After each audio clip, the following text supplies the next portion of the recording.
miskin bernama Mande Rubaya. Janda tua ini tinggal bersama anak laki-lakinya bernama Malin Kundang di sebuah daerah bernama Pantai Air Manis. Meski hidup miskin, Mande dan Malin saling menyayangi satu sama lain. Sejak kecil, Malin dikenal sebagai anak berbakti. Dia melakukan berbagai pekerjaan untuk memenuhi kebutuhan keluarga. Meski giat bekerja, upah yang didapatkan Malin tetap tak seberapa untuk memenuhi kebutuhan keluarganya sehari-hari. Suatu hari di pantai berlabuh sebuah kapal saudagar di negeri seberang. Di kapal itu, Malin bertemu dengan sahabat kecilnya bernama Rashid. Kehidupan Rashid terlihat membaik setelah ikut berlayar bersama kapal saudagar. Dari pertemuan Malin dengan awak kapal, Malin mulai terinspirasi untuk mengubah nasib dengan mereka. Sudah banyak kapal sekarang. Ya begitulah Malin, aku bersyukur sejak kapal ini mulai berlayar. Banyakkah upah yang kau dapat? Puji syukur Malin, kapal ini telah mengubah nasib. Aku ingin mengubah nasibku yang miskin. Mungkin aku bisa bilang kepada saudagar. Baiklah Rashid, aku akan meminta rezeki ke orang tuaku. Sebaiknya jangan terlalu lama Malin, karena besok lusa kapal ini akan segera berlayar. Baiklah Rashid, aku akan pulang dulu. Baiklah. Oke. Kasih. Di malam hari itu juga Malin Kundang langsung menemui sang ibu yang tengah sibuk menyiapkan makanan malam. Malin mengumpulkan keberanian untuk meminta restu ikut berlayar dengan kapal saudagar untuk Kita. Ibu tidak merela kamu merantau jauh-jauh, nak. Ibu tak butuh uang banyak, ibu cuma butuh kamu. Malin juga tidak tega, tapi Malin ingin merubah situasi kita. Buat hidupnya. Terus kamu kapan berangkat? Bisa apa akan bercanda? tidak sanggup berkata-kata. Dia hanya bisa mengangguk dan tersenyum sambil menatap sang ibu. Setelah mendapat restu, Malin menemui Rashid. Keesokan harinya, Rashid juga sudah mengabarkan jika kepala kapal mengizinkan Malin untuk ikut serta hari selanjutnya Malin tinggal untuk berangkat berlayar. Malin diantarkan oleh ibunya. Mande menunggu di tepi pantai sampai kapal yang ditumpangi Malin hilang dari pandangannya. Di atas kapal, untuk pertama kali Malin bertemu dengan saudagar pemilik kapal. Rashid memperkenalkan Malin kepada Kita berlayar. Iya Malin, kita sudah dekat dengan cita-cita kita. Iya. Mari saya perkenalkan dengan pemilik kapal. Jangan dengar Mari saya perkenalkan dengan pemilik kapal ini.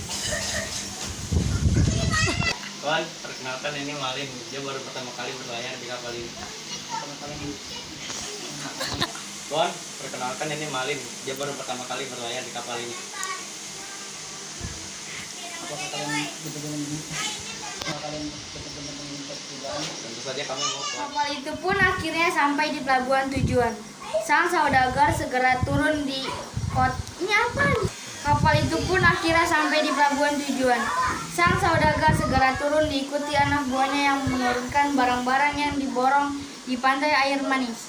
Sesuai janji, Malin Kundang dan Rashid mengikuti sang saudagar pulang ke rumahnya. Kedatangan saudagar kaya itu bersama Malin dan Rashid disambut oleh seseorang perempuan muda yang sangat cantik. Dia ternyata merupakan putri satu-satunya dari sang saudagar. Kedatangan saudagar kaya itu bersama Malin dan Rashid disambut oleh seseorang perempuan muda yang sangat cantik. Dia ternyata merupakan putri satu-satunya dari sang saudagar. mereka kan kerja di sini. Putri saudagar ternyata tertarik pada Malin. Bukan hanya karena fisiknya tadi sangka tadi duga. Putri saudagar ternyata tertarik pada Malin. Bukan hanya karena fisiknya yang rupawan. Putri juga kagum pada kerjaan Malin Kundang yang sangat rajin. Diam-diam hal yang sama juga dirasakan Malin Kundang. Malin juga menaruh hati pada putri saudagar. Sang saudagar yang tahu putrinya dan Malin saling hati memberikan restu. Dia mengizinkan putrinya menikah dengan Malin Kundang karena pemuda itu terlihat rajin dan bekerja keras. Dia mengizinkan putrinya menikah dengan Malin Kundang karena pemuda itu terlihat rajin dan bekerja keras. Apalagi setelah menikah, Malin terbukti tekan dan perlahan mengubah hidupnya di perantauan. Kini dia mulai menjadi kaya raya. Sebaliknya nasib malang justru dialami Rashid yang memang terlihat lebih sering males-malesan saat bekerja. Dia kemudian dipulangkan ke kampung halamannya. Sampai suatu hari Malin Kundang dan istrinya berlayar ke pantai air manis untuk membeli. Sampai suatu hari Malin Kundang dan istrinya berlayar ke pantai air manis untuk membeli sesuatu. Sampai juga ya Kanda. Iya juga. Kanda, lihatlah apakah Kanda kenal tukang babi itu siapa? Iya, itu temanku yang berlayar waktu itu bersamaku. Temanku, andai kau dulu tidak kebas-basan pasti kau tidak akan pulangkan. Apa yang kau katakan benar, Malin. Penyesalan selalu datang di akhir. Ingin pergi dulu, salam dan ini biar usahamu semakin berkembang. Baik, terima Malin kasih. Kundang berlalu dari lapak tempatnya berjualan. Rashid segera ke rumah Mande. Rashid mengabari Mande bahwa Malin telah datang bersama istrinya. Mendengar kabar itu, Mande pun tak bisa menutupi rasa bahagianya. Mande langsung berlari ke dermaga tempat kapal main bersandar. Bu, Malin sudah ada di sisi pantai. Benarkah? Kamu siapa? Saya ibunya Malin. Apa kamu istrinya Malin, menantuku? Jangan ngada-ngada kamu, udah gila kamu ya. Astagfirullah, nak. Saya ibu kamu. Mandai Rubaya yang sudah membesarkan kamu. Kenapa kamu berubah seperti ini, nak? Jangan mengada-ngada. Suamiku tidak mempunyai orang tua seperti kamu. Kau bukan ibuku, pergi menjauh dariku.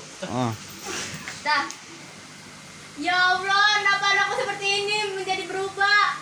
Batu, berilah tugeran seperti yang durhaka, ya Allah. Saat itu juga secara tiba-tiba langit menjadi gelap. Sebuah kilat dan petir bersamaan menyambar tubuh Malin yang sempoyongan. Hingga akhirnya santun tertunduk. Malin sadar akan kesalahannya, dia menyesal. Namun sudah terlambat. Malin Namun Malin benar-benar sudah terlambat. Setelah bersambar petir, tubuh Malin perlahan menjadi batu.